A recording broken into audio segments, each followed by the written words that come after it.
Shields up, Iron Breakers. Rurikhan here coming at you with another video. Welcome back to Monster Hunter Rise, and today I'm bringing you another one of my weapon previews.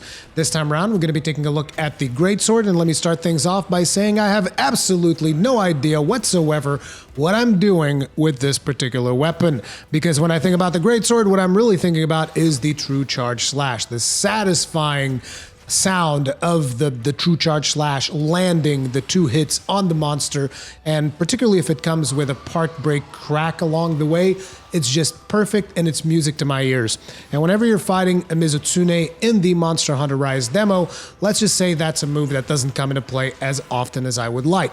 So I know that there's going to be a lot of Monster Hunter veterans out there that will come into my video. Those of you that have mained the Greatsword for generations, and you watch my gameplay and just be like, man, Rurikhan doesn't really play the Greatsword that much, does he? And you're right. You're absolutely correct, but that doesn't mean that I don't have an opinion on how I feel about this weapon for Monster Hunter Rise.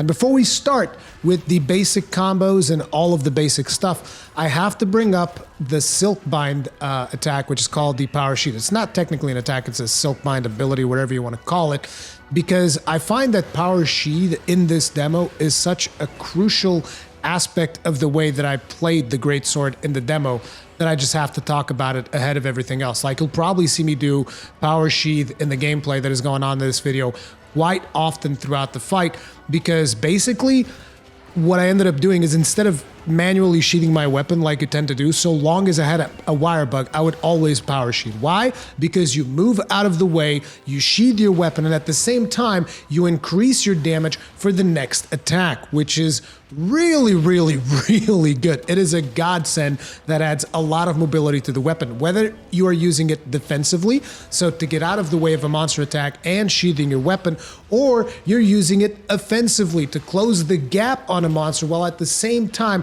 basically, you are dodging towards the monster, sheathing your weapon so that you can get yourself into a run, and then getting to the monster to then do a charge attack on its face. And it is glorious. Like, it definitely embodies everything that we see in Rise, which tends to make, like, at least from the weapons that I've seen so far, like, every weapon kind of feels just like faster, and you know, every weapon has access to like the aerial, not aerial combos, but like aerial combat. And the Power Sheath is just something that really gets you in the thick of the fight and gets you out of the thick of the fight while at the same time buffing your weapon. It is definitely something that you want to get into the habit of doing. At least I feel like that is the case. And if you're someone that is more experienced with the Greatsword, please let me know in the comments, because I really want to know more about it. But I definitely feel like you always want to be power sheathing instead of regular sheathing, so long as you have a wire bug, because the wire bugs also recharge faster whenever your weapon is sheathed, whenever you use a wire bug out of, I don't want to say out of combat, but I mean, like, when your weapon is sheathed and you use a wire bug, it recovers faster. So it's like, you know, going in and out of sheathing is going to be kind of like essential to the Greatsword. Now, I feel like I've rambled on a little bit there. So, but yeah, Power Sheath, really important move. Really make sure that you understand how it works and when you can and cannot do it. But anyway, as per usual with all of the weapons, let's take a look at your basic combo. So, the Greatsword works very much like the same moveset that you had in World for most of the moves, as far as I can tell. So, you have your regular charge attack, and if you don't move yourself afterwards and press the button again, it does a slap at the end. So if you don't input a direction on your attack, you basically get the sword slap, which I believe does impact damage. So you can actually stun monsters with this, even though, let's be honest, you don't really, at least I personally don't really tend to see this move used a whole lot. Usually what you want to do is you want to follow up your charged attack with another charged attack, with another charge attack that then goes into the True Charge Slash. And as far as I can tell, just like in World, you want to release the True Charge Slash and pretty much every attack right as you reach the apex of the charge. You don't want to hold them, because then you get a less powerful attack. So this is kind of like an important bit of Greatsword tech that for all of you newcomers out there, you want to release these just as you see the character kind of like flinch on the last charge. That's usually when you want to be releasing your charged attack. After your charged attacks, naturally you want to be rolling out of the way. Otherwise, you're going to be stuck in a charge animation. Each charge attack has 3 levels of charge, which is red, yellow, and white for this one. So red, yellow, white. So the white obviously deals more damage. Red deals the least damage of all. And actually, red doesn't deal the least damage. If you just like hit the thing, that probably deals the least damage. But anyway, there is an important note here in the Hunter's Note when it comes to this particular weapon. There is now a move that appears to benefit a little bit more from elemental damage, which is called the Leaping Wide Slash. So they say that this one gains extra hits with each charge stage, making it easier to deal more status and elemental damage. And you guys are like, okay, but what move is that?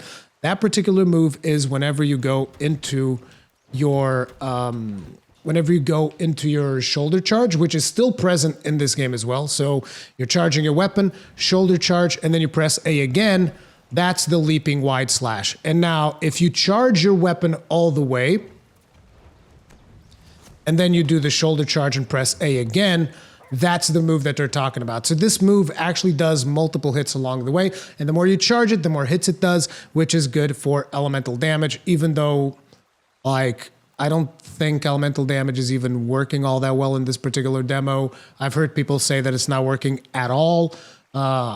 I don't know what the situation is. We definitely don't see like the elemental flashes whenever we hit monsters. So it could be that elemental damage is straightly not working, or it could be that the effect is not there.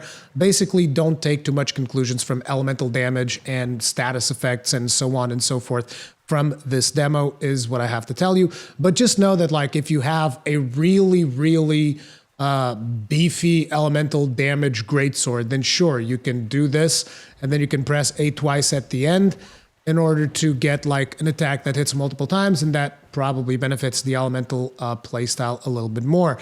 Now, besides that, you have your usual A attacks, which is like this sliding, this wide sweep thing that I personally don't tend to see it used that often. You can use that to follow up your attacks as well, which does that wide sweep, and then you can go into the charge, into the shoulder charge, and then onto the Leaping Wide Slash, and you can do this off of any of the combos of the charge attack. So like you can go on the second one as well. So like follow that up. That actually you can't do the shoulder charge after the second one. You can only do it after the first one. Interesting. But yeah, that's kind of like the basic moveset of the Greatsword. Do keep in mind that whenever you use the shoulder charge, you can also use it to skip one of the charges, just like you did in Monster Hunter World. So now we went straight into True Charge Slash. And that's kind of like your basic kit. But an important thing that I find about the Greatsword in Monster Hunter Rise is that you really want to be making use of the additional mobility that you get from the wire bugs.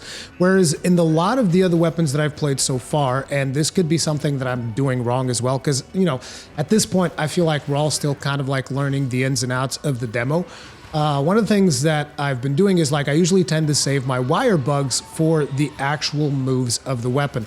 Whereas with the Greatsword, I found myself using the wire bugs to get to the air to do aerial attacks more often than not, to really hit on the monsters, right? So you go into a power sheath to like increase your damage, and then if the monster moves away, I'm just like, okay, I'm just gonna close the gap, and bam! Aerial attack. Now, an important thing about these swords' aerial attacks is that this time around you have access to 2 different attacks. So you don't just have your charged attack when you're in the air. You can also press the right trigger, and that sends you into a plunging thrust. Now, having said that, I still find that my preferable use is for the charged attack, but you know, to each his own. Maybe there's like some kind of benefit to actually using the plunging attack. At this point, I just don't know. You can do that from ledges as well, as you can see here. You can go into the charged attack, or you can go into the plunging attack. And this also comes into play whenever you are doing your I'm thinking about the name being Moonsault, but it's actually the Hunting Edge. If you're doing your Hunting Edge art. Now, the Hunting Edge art, I'm calling them arts already. The Hunting Edge Silkbind attack is basically a massive leap forward. And the interesting thing here is ideally, you might want to land this if you're closer to the monster, if you want to make sure that you land the attack, because basically look at how much this carries you, right?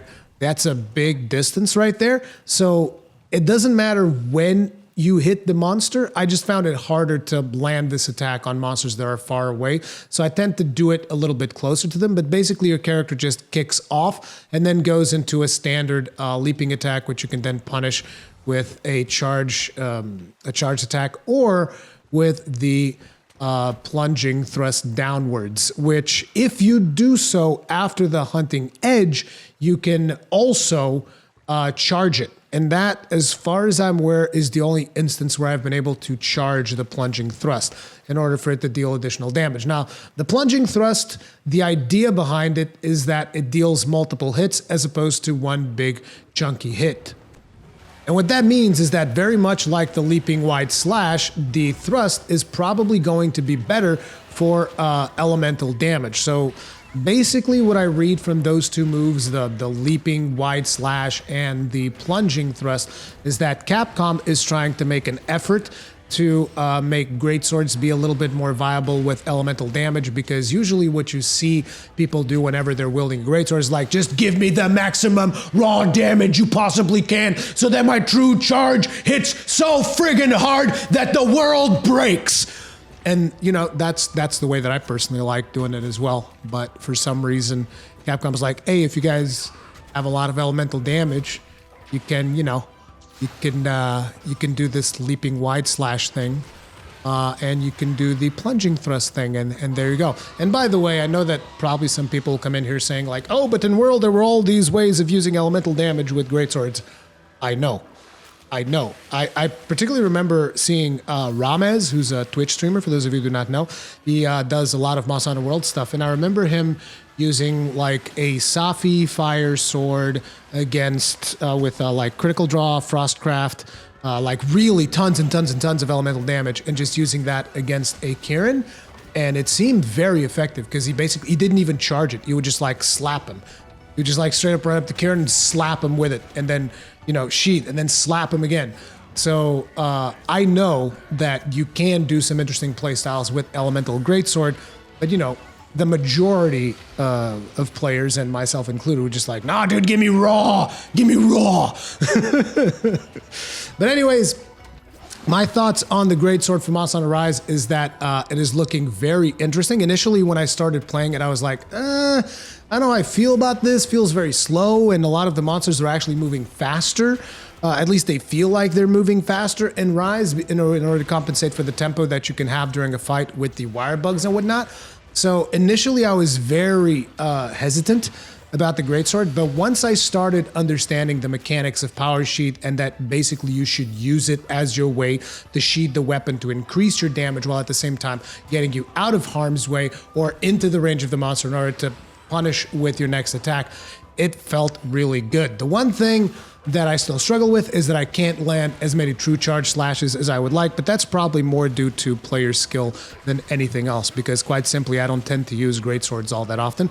But I'm very curious to hear from you guys. I personally think that this is a bit of an improvement for the greatsword. Like I said, Power Sheath is looking hella solid and really gives the weapon a lot of agility. The wire bugs also give you a lot of agility because they send you into the air a lot of times, and they let you just use that aerial greatsword playstyle.